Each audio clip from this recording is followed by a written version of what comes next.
Voilà, bonjour à tous. J'espère que nous portons très bien ce jour. Nous démarrons un échange très pertinent aujourd'hui qui est celui de comment dominer votre chair en servant le Seigneur, comment dominer votre chair pour marcher avec Dieu, comment dominer votre chair en marchant avec le Seigneur, comment dominer votre chair pour servir Dieu correctement. Ce sujet est important, pourquoi? Parce que nous devons savoir que la marche avec le Seigneur est spirituelle. Cependant, bien que nous soyons des esprits, l'homme est un esprit, il a une âme et vit dans un corps. Le corps ou bien votre chair n'aura pas cette tendance naturellement de vouloir suivre Dieu. Ok. Il est bien c'est écrit dans les Écritures que la chair, l'esprit est bien disposé, mais la chair est faible. Maintenant, comment assujettir ma chair? Comment dominer ma chair? Pourquoi? Parce que si vous ne prêtez pas attention à ce sujet, vous allez vous laisser conduire par vos émotions et vous retrouvez en train de ne pas servir Dieu comme il se doit. Comment dominer ma chair? Comment assujettir ma chair? Ok. Parce que mon corps pourrait ne pas avoir l'envie de suivre Dieu. Mon corps pourrait ne pas avoir l'envie de faire ce que Dieu voulait que je fasse. Comment je fais donc? À l'introduction, il faudrait noter, n'est-ce pas, que vous devez prendre conscience de ce que vous êtes un esprit. Vous avez une âme, vous vivez dans un corps. Votre corps, ce n'est pas vous. Votre corps est l'instrument qui vous permet de pouvoir vous mouvoir sur la terre. Et vous avez la capacité de dominer votre corps, d'assujettir votre corps. Première des choses, comprendre le pourquoi. Par exemple, quelles sont les choses que nous devons considérer dans notre marche avec le Seigneur? L'étude constante de la parole de Dieu, par exemple. La prière au quotidien, par exemple. Aller à l'église, par exemple. Se rassurer, n'est-ce pas, que nous passons du temps de qualité avec le Seigneur. Après ça, il y a l'évangélisation qui viendra en jeu. Après ça, il y a le jeûne qui viendra en jeu. Après ça, il y aura participer à des différents programmes chrétiens qui viendront en jeu. Et plein d'autres choses. La liste est longue.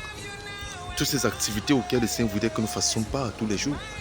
Comprendre le pourquoi. Par exemple, quand vous êtes arrivé dans ce monde, vous avez découvert qu'il y a ce qu'on appelle aller à l'école. Pour ceux qui ont l'opportunité d'aller à l'école, l'éducation formelle. Pourquoi est-ce que je devais aller à l'école? Certains d'entre nous ont passé plus de 15 ans, 17 ans, 20 ans sur les bancs. Mais pourquoi? Je ne suis pas sûr que ceux qui ont pu passer 15 ans, 17 ans, 20 ans sur les bancs l'ont fait sans comprendre le pourquoi. D'autres 25 ans, 30 ans, ils ne font qu'aller à l'école. On commence à l'école maternelle, primaternelle, maternelle, après le primaire, le secondaire, et puis le supérieur. Pourquoi? Pourquoi cette personne ne s'est pas levée matin et dit tout le temps à l'école, j'avais fait l'école primaire, non? Ah, maintenant on dit l'école secondaire, c'est obligé? Non. Sûrement vous avez dû être enseigné le pourquoi, vous avez compris le pourquoi. Et cela vous a permis de vaincre l'inconvénance. L'inconvénance, par exemple, de se lever tout le matin très tôt. L'inconvénance, n'est-ce pas, de couper votre sommeil. L'inconvénance, n'est-ce pas, de réduire vos heures de distraction afin de vous focaliser sur vos études. Pourquoi est-ce que vous avez fait cela au fil des années? Parce qu'il y avait un pourquoi. Vous avez sûrement le pourquoi en tête. C'est la même chose avec le Seigneur. Vous devez comprendre pourquoi, le pourquoi de toutes ces choses que le Seigneur voudrait que vous fassiez. La Bible dit que lorsque nous sommes nés de nouveau, lorsque nous sommes en Christ, nous sommes appelés à une nouveauté de vie. Nous sommes appelés à une nouveauté de vie. Et nous devons apprendre comment marcher dans cette vie. La marche avec le Seigneur ne s'arrête pas. Seigneur Jésus-Christ, viens dans mon cœur. Puis quand tu invites Christ dans ton cœur, que tu es nouveau, ce n'est que le commencement. La Bible dit que tu es né de nouveau comme un enfant, une maman qui a donné naissance à un bébé. De la même façon que tu es né dans ce monde, que tu as appris, n'est-ce pas, à fonctionner dans la société, tu as dû apprendre des règles de la société et autres. Tu dois apprendre, n'est-ce pas, cette nouvelle vie qui est en Christ. C'est une vie, n'est-ce pas, spirituelle, c'est une marche spirituelle. Pourquoi est-ce que je dois lire la parole de Dieu? Donc vous devez chercher, première des choses pour assujettir votre chair, comprendre le pourquoi. Le pourquoi, n'est-ce pas, des différentes choses que Dieu voudrait que vous fassiez. Pourquoi est-ce que je dois lire ma Bible? Pourquoi est-ce que je dois étudier la parole de Dieu? Pourquoi est-ce que je dois prier? Pourquoi est-ce que je dois aller à l'église? Pourquoi est-ce que je dois rejoindre, n'est-ce pas, les groupements chrétiens? Pourquoi est-ce que je dois arrêter de regarder n'importe quel film que je regardais avant?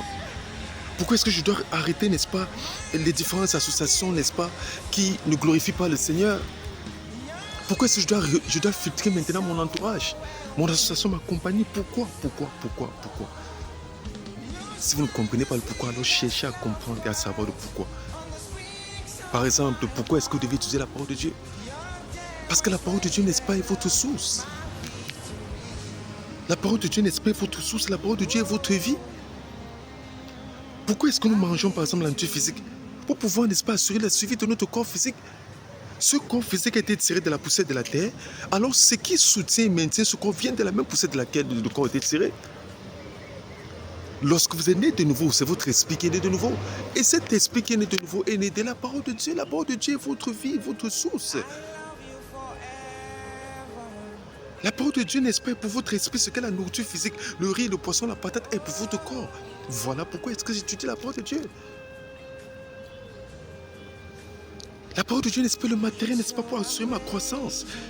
De la même façon, n'est-ce pas, qu'un être, on va dire, ok, l'enfant doit manger, doit avoir les vitamines pour pouvoir bien grandir, pour pouvoir croître. C'est la même chose avec le Seigneur. Vous ne pouvez pas grandir spirituellement si vous n'étudiez pas la parole de Dieu. Donc la parole de Dieu est ma nourriture spirituelle. La parole de Dieu, n'est-ce pas, l'outil par lequel je grandis, je crois. Cela m'assure, n'est-ce pas, la croissance, une croissance saine. Voilà l'une des raisons pour lesquelles j'étudie la parole de Dieu. Pourquoi est-ce que je dois être à l'église? Est-ce que je ne peux pas simplement rester chez moi? La Bible dit, n'est-ce pas, que l'église, n'est-ce pas, est le pilier, le fondement de la vérité. Il a dit qu'il a donné les pasteurs, les prophètes, les enseignants pour votre édification, pour votre perfectionnement, afin que vous puissiez accomplir le but de Dieu pour votre vie. Vous ne pouvez pas le faire sans être sous cette autorité spirituelle. Il y a ce qu'on appelle aussi l'onction coopérative à laquelle vous prenez part quand vous êtes avec les frères et sœurs. Pourquoi est-ce que je dois prier? La prière n'est pas un monologue. La prière, n'est-ce pas, avant d'être un moyen par lequel nous soumettons des requêtes à Dieu, c'est premièrement un moyen, n'est-ce pas, de communion. Notre communication, notre relation avec le Seigneur est soutenue dans la prière. Il y a plein de choses à dire. Comment est-ce que j'ai appris ces choses? Parce que j'ai sondé les Saintes Écritures. Parce que j'ai lu ma Bible. Parce que je me suis disposé pour aller à l'église écouter la parole de Dieu. Pourquoi?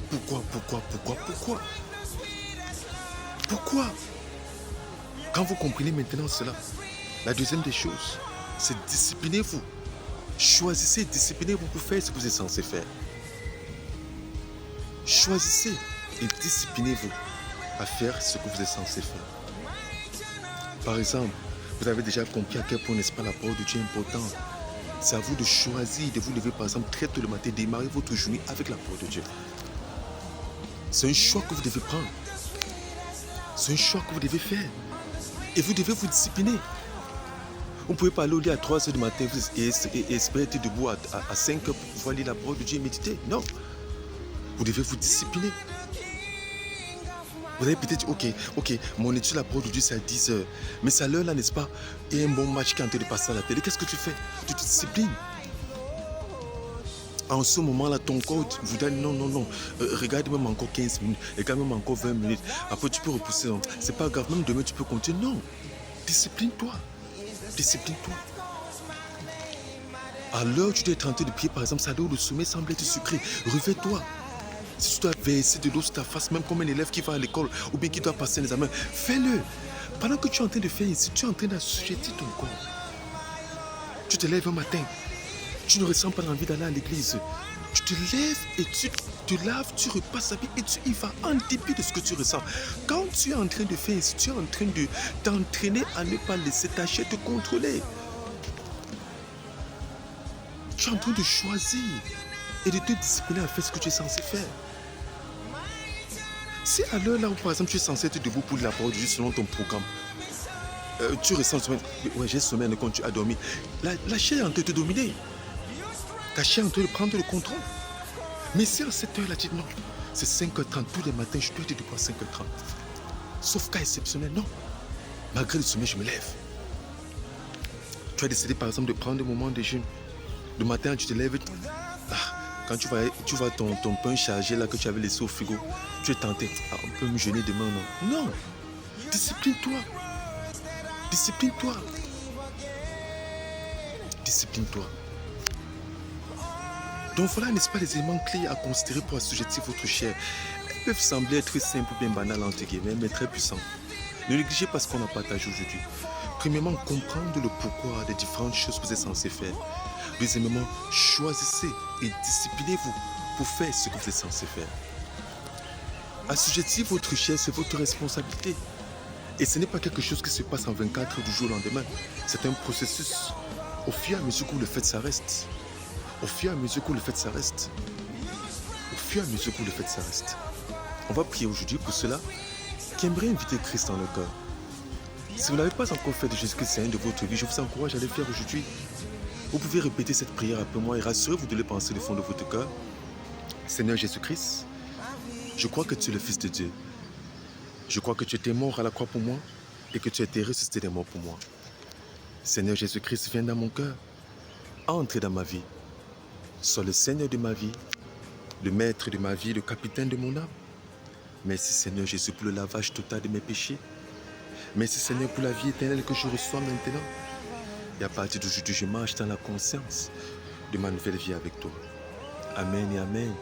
Alors si tu as fait cette prière, que tu l'as pensée du fond de ton cœur à toi, sois rassuré que Christ, n'est-ce pas, a pris sa place en toi et tout ce que tu as besoin de faire maintenant, c'est tout simplement bâtir la relation avec le Seigneur au travers de l'étude constante de la parole de Dieu, la prière. Alors, nous sommes parvenus à la fin de cet échange d'aujourd'hui portant sur comment dominer et assujettir votre chair. Il est maintenant temps de passer à l'action. Que Dieu vous bénisse.